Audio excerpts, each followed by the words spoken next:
Hello everybody and welcome to another video. Now we're tackling a problem that we tackled previously that's now returned, unfortunately, which is that really high-pitched sound that my fuel rail / injectors are making. If you don't remember that or you've not seen those videos, this is kind of what it sounds like after about 10-20 minutes of driving.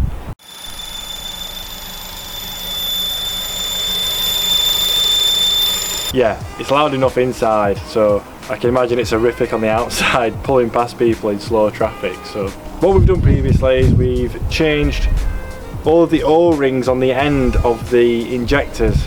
So the little one on the end, and I think there's a little one, and there's one that's a bit further up on the injector on all 4 of them. So 8 we've changed. Now there's one set of O-rings that I didn't change, which is on the rear of the injector when it connects up to the fuel rail. And like I said, the noise has returned again, so I need to eliminate all possibility of it being that, and which has led me to doing a video removing the fuel rail and the injector. So that's something that you might want to know how to do, because I'm going to do it for the first time today. So let's not mess about, let's crack on. Before we do, just need to mention today's sponsor, which is it's Car Lock. Now when you've got a car device plug and played straight into your car, easy as that. If there's any kind of movement or vibrations in the car, or if the car's had its engine started at all, ready to go, or if the device is being removed, you're going to get notifications every single time when all these things happen. And you'll have full, constant 24-hour tracking of the car wherever you are as well. So it's a neat little thing to have in case you're leaving your car like in a public car park, or you're away from home, that kind of thing, and you just want that peace of mind. If you are interested and you use the code FN2CL10, not only will you get 10% off the product itself when you purchase it, you'll also get an extra 2 weeks on the subscription when you sign up using that code. So definitely bash that in there if you're going to grab one. So with that sorted, let's crack on with removing that fuel rail. Now one thing that I'm going to start with doing, after I've been doing a bit of research on doing this, is I'm going to remove, well, I'm going to disconnect the battery and put some rags in the way, because not only will it minimise the chances of there being any sparks with fuel going anywhere, things like that, it seems that it could potentially minimise the chances of any fuel being primed in the system for it to shoot out as much. That's all I can say. So let's disconnect that first, and then we'll crack on with the rail. Didn't need to use an electric one for this, but I ain't got any more out, so electric one it is.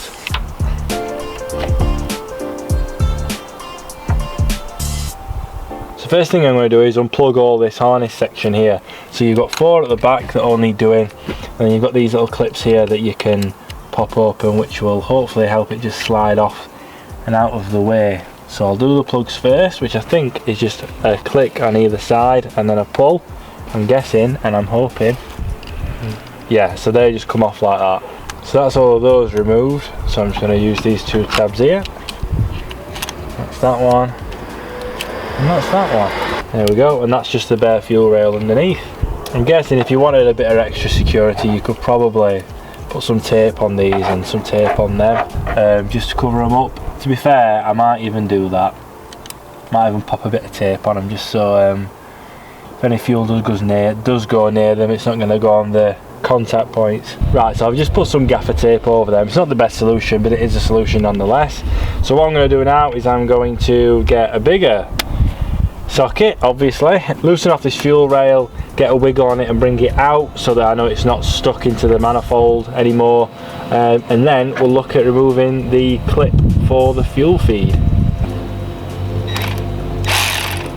That felt really loose again, which was the original problem. Again, that was loose. Why are these getting so loose? That's so annoying. What if that's the only thing that's wrong with it?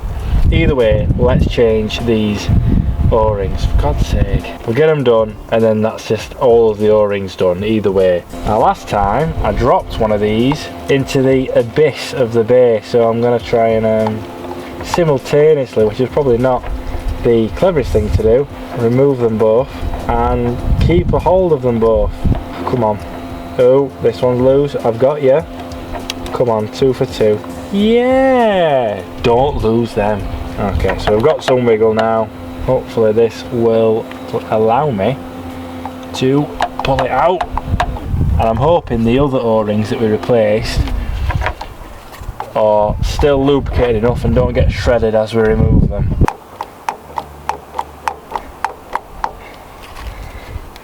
Come on, it's got to be doing something. Got to be starting something. Got to be starting something. Right, so we did it. One thing I would recommend, and I don't know why I don't do it because I feel like I've done it in the past, is when you're removing these, keep the nuts on the end of these threads. So when you pull in, it'll stop when it comes out. So all I've done is yank one side out, the other side's still stuck in. I'm thinking, oh god, have I damaged the injectors? The other side's flown out, I've nearly gone flying. And I probably might have done some minor damage to the O-rings as well. So just, yeah, take that precaution because I forgot. But at least now we know the injectors are free, which means that when we disconnect the fuel rail, we can just take it away. So I'm just going to rest them back in there like that, and then we're going to look at removing this. Now the fuel clip itself is underneath this little plastic cover here. That removes. That is removable. That removes. It doesn't remove itself, I remove it. I'm going to get another rag and I'm going to put it under here because I've just got visions of fuel flying everywhere. Now what I should really do is, if you wanted to make it easier, you could probably disconnect these two lines where one goes into the throttle body and one goes into the manifold. But I'm going to brave it and just disconnect it with my little screwdriver, hopefully, because I've got a little flat blade. And I'm hoping that's going to release the clip, which is really soft to be fair. I weren't expecting that. Just going to make sure I don't damage it. I'm guessing it just pulls out. Yeah, I don't actually know. Oh, you put pressure on. Oh, there's one on either side. So there's a little green piece on top and a little green piece on the bottom. I think you squeeze them both together. Yep, so get ready for fuel central now. Get ready. I know it's not the best view, guys, but I can't get you any closer, unfortunately. It is coming off. Oh, don't do that. Don't do that. Stay there. Okay, I'm going to face this line up. So that should stay like that. And then now, I've got somewhere to pop the fuel rail. Oh, I can smell that V-power now. Oh, so let's remove the rail and pop it where we're going to keep it. Now I'm going to pop a bit of tape over these holes as well, just to make sure that nothing falls down them. Last thing we need after we finish the job, pop it in, and there's going to be some debris down there in the way. Now I've got these little cardboard pieces here on a fold out table that I just got out of some packaging. That is not stable. Now I've just flipped the rail over, obviously a bit of fuel's come out here, but that's what this is for. And I'm just going to try and remove these injectors now. So you've got these metal clips which are clasped on either side. So what I'm going to do is I'm going to get a bit of leverage, hopefully bring it open like so, and that should then do it on both sides. Sorry, is my hat in the way? Come off just like that. There we go. So I'll do that on all four. Just think one day we could be doing this and putting an actual decent fuel rail on. That'd be cool, wouldn't it?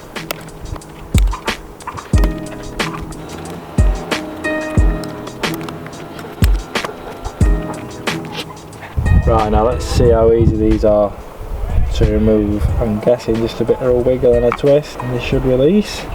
Oh, we're coming. Oh, I can. Whoa, that was more fuel than I thought it was going to be. Ah. Crap. I'll be back.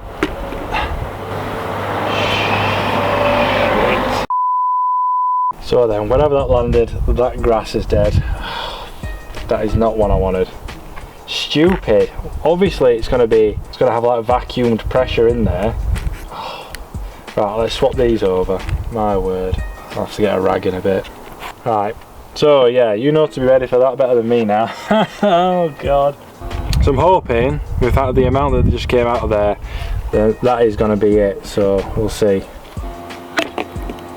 Yeah, that was all of it. See, these rings look fine, which is annoying, because then it's like, are they even the problem? Well, the main problem with this end one. So which kind of makes sense, because these have all got little plastic nibs on the end here. This injector doesn't. So I'm guessing it has to do with lining it up, but that's that one. A little bit more fuel. There we go. a little bit, but that's it. A bare fuel rail now. What does that one look like? O-ring looks fine. I'll give them a wipe down as well, so there's no debris in the way. But yeah, there's meant to be, you'll see there, look, a little nib there, and there isn't one. Hopefully that won't make a difference. So here are the fresh ones that I got out of the RHD performance kit when we did the others. So we'll get those ready to swap. But first let's remove these old ones. I'm just going to use a small flat blade and just be a bit careful and unhook those off like so. So that's the old ones there. In fact, let me wipe them down first. Oops. Right then, away we go. What I'm also going to do when I put these back on is I'm going to get a little bit of engine oil. That dog's going to stop barking, and maybe not. I'm going to put the engine oil around these O-rings so that they don't snag. At least this part's the easy part. So a little bit of dab on my finger. That should be enough. There we go. Easy. Go on a lot easier than they come off, that's the main thing. I'm also trying to keep them all in the same order. I don't know how much that will affect things, but it's just a bit of peace of mind for me, knowing I've done everything I can to make sure that everything goes back in its original place. And that is that. They are back in place. I'm also going to dab a bit of oil around these ones as well. I looked down these holes and there is still a little bit of fuel in there, so I'm going to still be careful popping it back. But that is the installation of those rings that are further back that are inside the fuel rail itself. So then everything is back how it was. We've got the fuel clip back in place with the cover on. Make sure that that is on properly, exactly how it was. I've known people where that's not been on properly, and this has needed replacing. Not good. One thing I forgot to mention is put some oil on the actual, in the holes in the manifold that the injectors are going to go into, to lube that up as it for when it goes in as well, because I didn't do that. I just did the rings, and you know, that little plastic nib was broken off on one of the injectors. Well, two more have just come off. There was too much pressure trying to put it in, so tilt them back out, put the oil in, and then that was fine. So all we need to do now is start it up, make sure there's no leaks anywhere, no fuel coming out at all, and then I'll give it like a 20-minute warm up or so, and we'll see if the noise comes back. Might even take it for a test drive to see what it does. We'll see. So I'll update you then.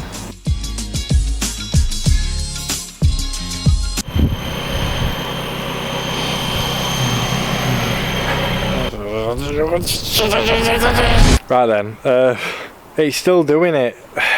Only other thing that I have done is I've disconnected every injector individually and started the car, which I don't really recommend because it makes it quite lumpy, but it's making the noise still every single time. So I know it's not an injector specifically that's faulty.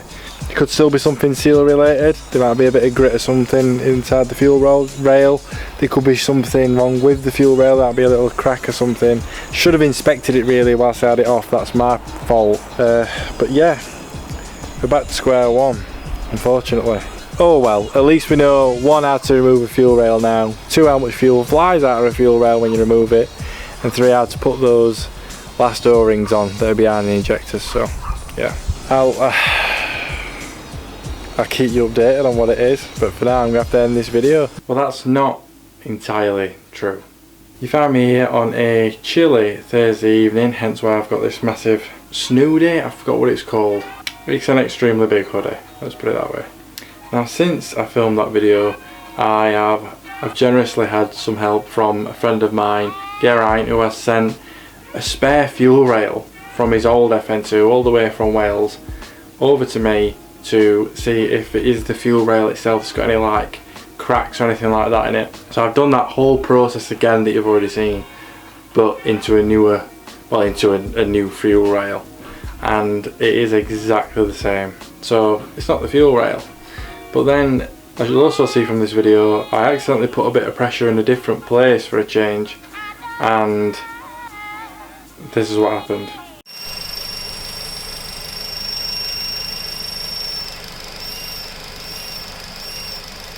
So as you can see, it's more manifold related than with the fuel rail, which the pressure of the fuel rail, it was doing it at first, but because all of that got sort of tightened up, pressure on the fuel rail wasn't changing the sound anymore, which meant that wasn't the culprit. So I was having a look around the manifold, having a feel at some of the bolts, which were, in so many words, not the tightest. Which is annoying because I've had an issue with that previously. When it went to get its valve adjustments done, it was made aware to me that they were loose. Annoyingly, they've come loose again, so it's not something specific that I've done wrong. I think they're just either not tight enough, or it's something I'm going to have to keep an eye on for some reason. I don't know why. And now I've stopped the noise from tightening up all the bolts that I can get to. But there is one bolt, and it is the worst bolt for me personally on the car to get to. If you ever watched the video when we swapped the starter motor from above instead of from underneath, we had to take the manifold off. And this one bolt, which I'll show you a picture now of where that is in the bottom left hand corner of the manifold, which you can't get to it. You can only get to it from underneath, so you've got to put your arm all the way underneath the manifold from the right hand side. And from memory, I remember using a ratchet spanner with a shoelace on it, pulled through the centre of the manifold to break it off. So I had to do that. The HKS intake had to come off, throttle body had to come off. So I don't want to drive it around with this bolt that's, you can see, about a centimetre with a thread. Well, that's a bit harsh, half a centimetre, just dangling there basically. So I'm gonna have to sort that out. But I'm pretty confident, especially since the noise has now stopped, that that is the problem in hand. So have we done some new stuff? Yes, so that's not really that much of a problem. We have done a bit of maintenance with the O-rings. Do I feel a bit silly and probably done things that I didn't need to do? Also yes, but as anybody will know that's tried to tinker with theirs themselves, that's cars at the end of the day. But yeah, glad we finally got to the bottom of it, and it's probably not going to cost any more money, so that's always a bonus. So with that said, I'm going to end the video here, guys. Thank you all so much for watching. Please like and subscribe to the channel and click the little bell button so it reminds you when a fresh video does come on. Share the videos with anybody that's having these kind of issues. It's always nice when I get comments or messages saying I've seen this such and such a video and it helped me sort it out on my car, and it's good to know that the videos are being useful as well as hopefully entertaining, shall we say. So thank you all for watching, guys. Until next time, like you always say, enjoy the rest of your day. Bye.